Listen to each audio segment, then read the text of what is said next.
trust. Teams invest in players who can stay cool under pressure. And for an undrafted rookie, one high-profile mistake can outweigh weeks of progress. But here's where it stings.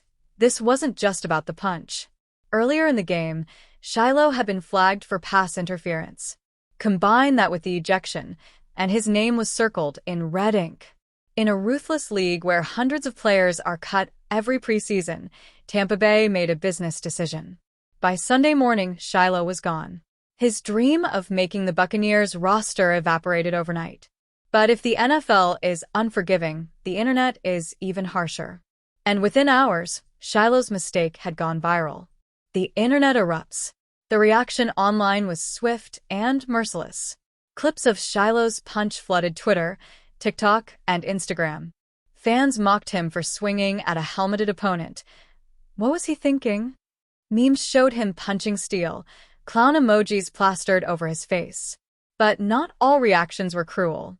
Some fans came to his defense, saying Davidson's face mask grab was dirty and anyone would have reacted the same way. Others sympathized, pointing out the immense pressure Shilo faced as the son of a Hall of Famer. The divide was stark.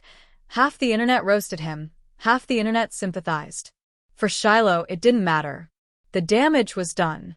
Once your mistake becomes a meme, it takes on a life of its own. In a single night, Shilo had gone from a hopeful rookie safety to the face of one of preseason's most talked-about moments. But this wasn't just a story about viral humiliation. There was one person watching from the sidelines who took it harder than anyone else: a father's reaction. Deion Sanders is no stranger to the spotlight. As a Hall of Fame cornerback and current college football coach, he spent his life in front of cameras. But this time, the spotlight it's been a rough weekend for the Sanders family here, as Shilo Sanders, the brother of Shilo Sanders, you see him on this play. So wasn't angry this is or where this whole defensive. situation is going to start. I think it is worth noting the play is pretty much over before any contact is made between Zach Davidson and Shilo Sanders. You're going to see there is a lot of blocking, really blocking well past the whistle here. And I got to be honest, I understand. I'm going to pause it right here. I understand Shilo's frustration here, right? I do. Like, the play is well over, but at the same time, I mean, this is the preseason. Guys are trying to make a roster. One way to try to make a roster is continue to do, continue to block well past the whistle. Sometimes coaches like that. Either way, as frustrated as you are about this play, you can't do this. Watch as he's just going to throw a punch to Zach Davidson, the tight end. I'll show this angle. You can really see. I mean, it's full on, smack punch, whatever you want to call it. That's just an automatic ejection. No matter what happens, that's an automatic ejection. Even saw one of his teammates coming over trying to, sort of say, "What are you doing?" And that, Sanders kind of shoved him off of him. So either way, clearly some frustration built up from Shilo. And again, I feel for him. Like, he's trying to make a team. This might be his last opportunity to really make a team. You can't help but feel for the guy. But also, just, I mean, it's one of those things. Got to control your emotions. He built a reputation as a fiery, aggressive player. Some praised his toughness. Others labeled him reckless. In 2023, Shilo was ejected from a Colorado game for a targeting penalty, sparking debates about his play style. For fans, it was just another Saturday storyline. But for NFL scouts, it was a red flag. Fast forward to 2025, and that reputation lingered. When you're an undrafted rookie, you can't afford to have baggage. Teams are always looking for reasons to cut players, and a fiery personality with a history of big hits, no matter how talented, can be a liability. But Shilo's talent is undeniable. Speed, instincts, bloodline. Growing up in Deion's household meant he learned football from one of the greatest minds in the game. He's not just any rookie, he's built for this. The problem? In the NFL, reputation can stick longer than talent. And now, that reputation was starting to define him. Still, there's another factor making this story even more brutal: the league's own stance on violence.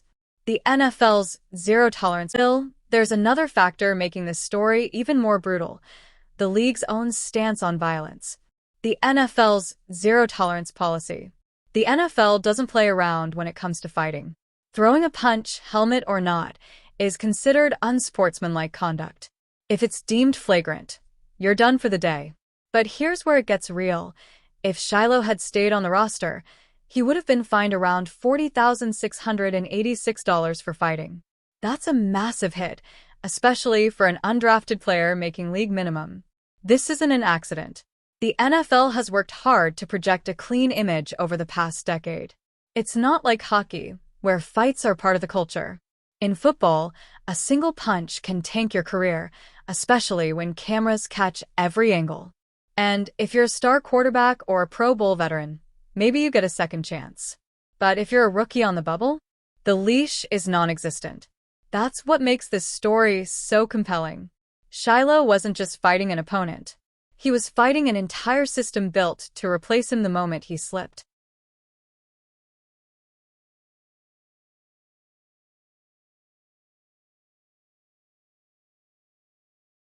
Well, it's been a rough weekend for the Sanders family here, as Shilo Sanders, the brother of Shilo Sanders, you see him on this play. So this is where this whole situation is going to start. I think it is worth noting the play is pretty much over before any contact is made between Zach Davidson and Shilo Sanders. You're going to see there is, a lot of blocking, really blocking well past the whistle here. And I got to be honest, I understand. I'm going to pause it right here. I understand Shilo's frustration here, right? I do. Like, the play is well over, but at the same time, I mean, this is the preseason. Guys are trying to make a roster. One way to try to make a roster is continue to block well past the whistle. Sometimes coaches like that. Either way, as frustrated as you are about this play, you can't do this. Watch as he's just going to throw a punch to Zach Davidson, the tight end. I'll show this angle. You can really see it.